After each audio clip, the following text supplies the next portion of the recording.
New year, new you, new Nissan Qashqai.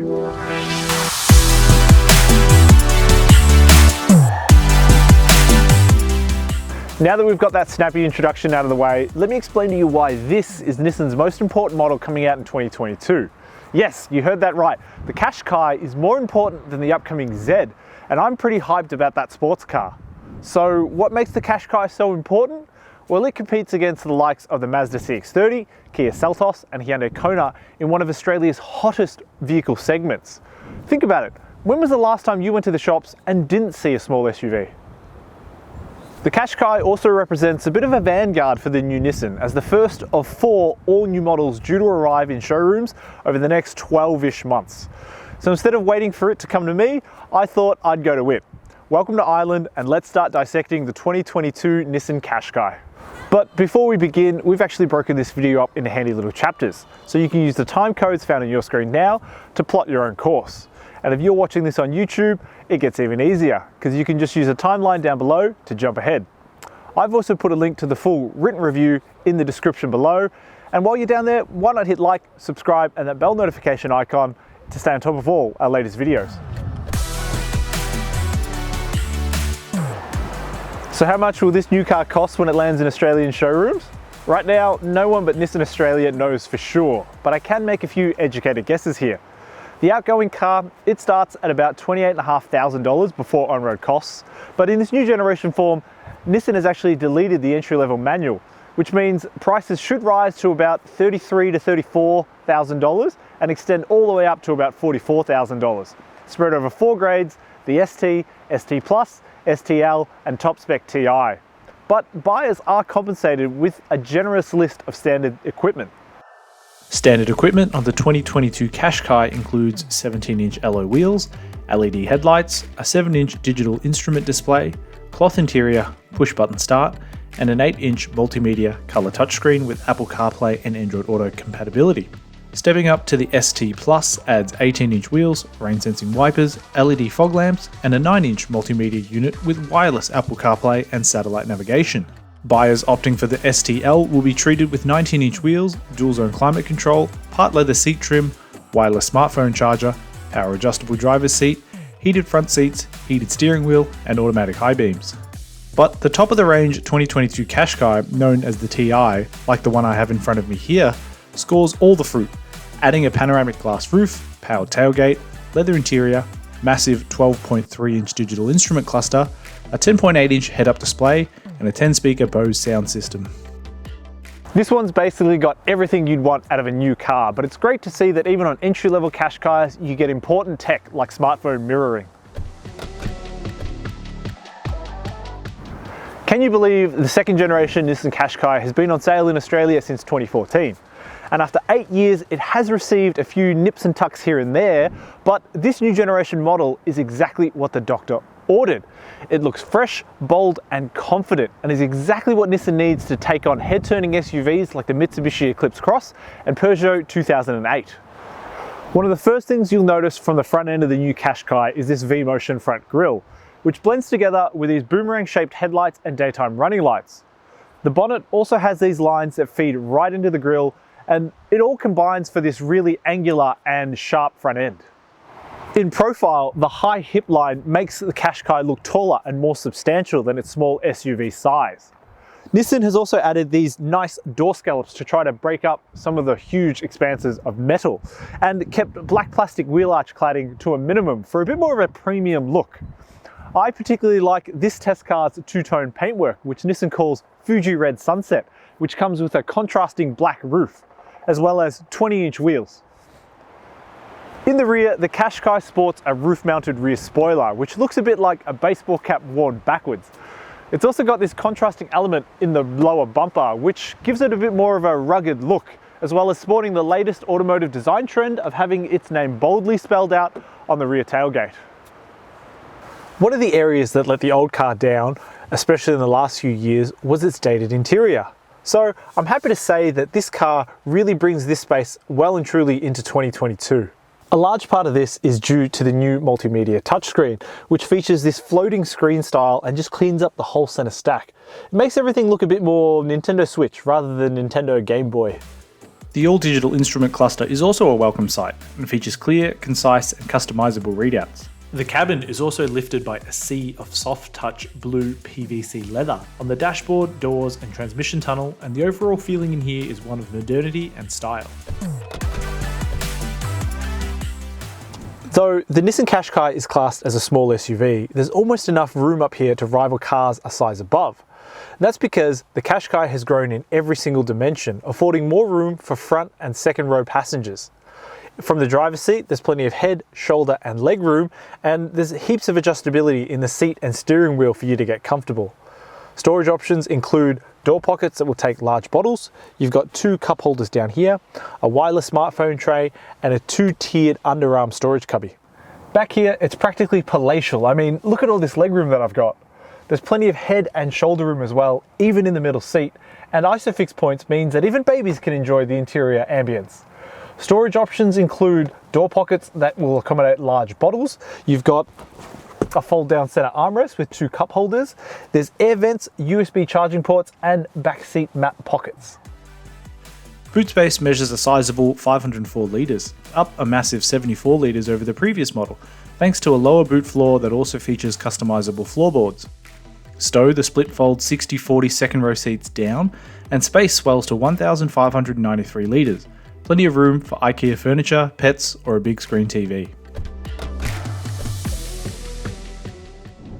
The 2022 Nissan Qashqai has not yet been tested by ANCAP, but was awarded a maximum 5-star rating from Euro NCAP in 2021.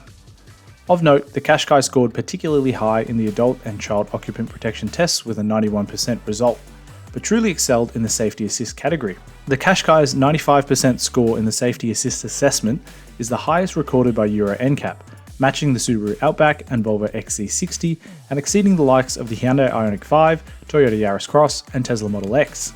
Luckily, Nissan Australia has already locked in standard safety gear for local cars, and the list is both long and comprehensive and includes autonomous emergency braking, adaptive cruise control, forward collision warning, rear autonomous emergency braking, lane departure warning, blind spot monitoring, rear cross traffic alert, traffic sign recognition, driver attention alert, automatic high beams, front and rear parking sensors, and a reversing camera.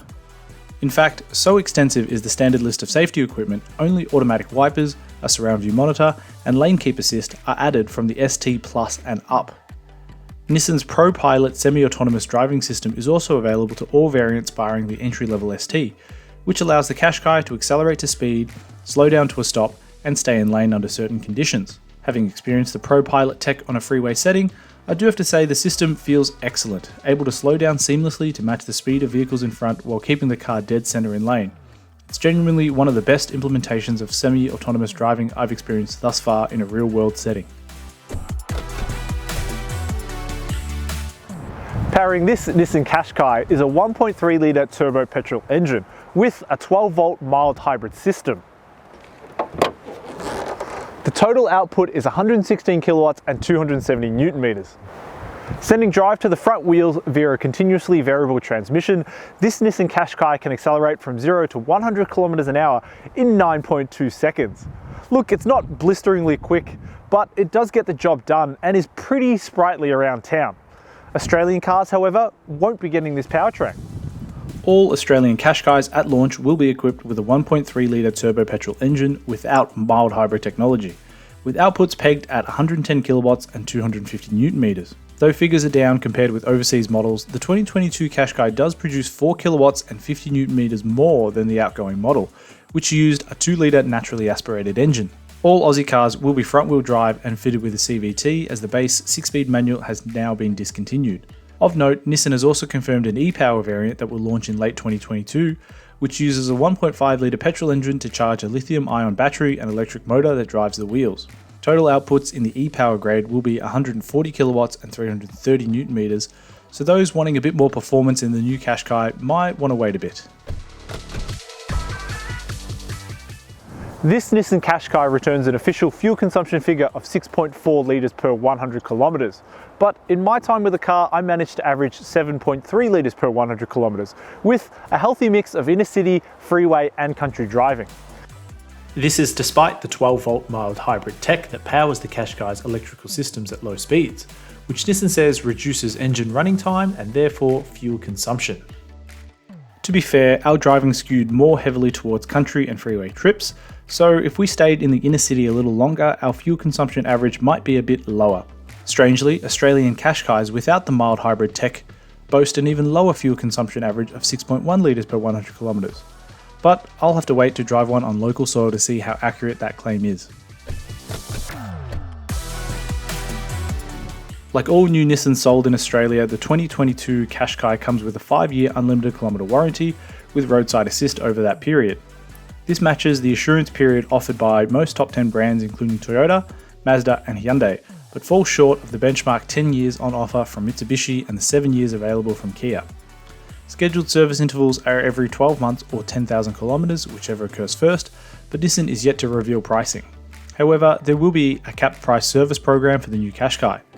For context, each service for the outgoing car costs an average of around $300.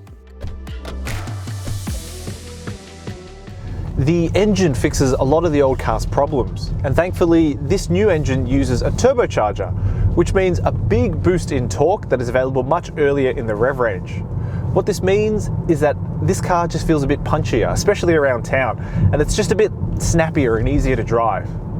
I'm happy to report that Nissan has also retuned the CVT to make it feel a little bit more organic and natural when driving, but it does still suffer from some of that elasticity that this transmission is known for when pushing hard.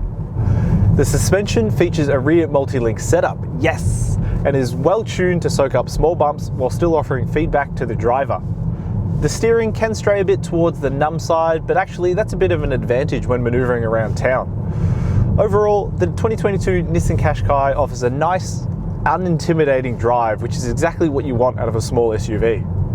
The new multimedia system is also really snappy and responsive, and is displayed on a much larger screen than before. This means it's just a bit easier to use things like satellite navigation, and I really like that Nissan has included physical buttons and not made everything all touchscreen. The massive glass house offers great visibility all round, and this glass panoramic roof is just plain awesome.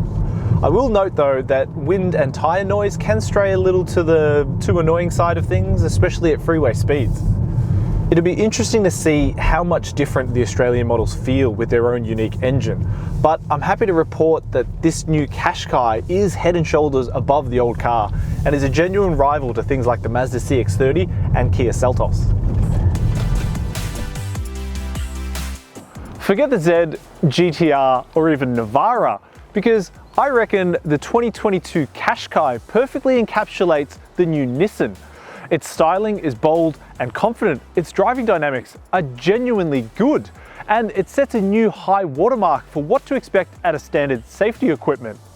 Look, the missing piece of the puzzle is of course its price, but if Nissan Australia can keep costs relatively low, the 2022 Qashqai could be Australia's new small SUV yardstick. For the breakdown on how we got to that score, you'll find the full written review at the CarsGuide website. And if you don't think this car is right for you, we've reviewed hundreds of others for you to check out.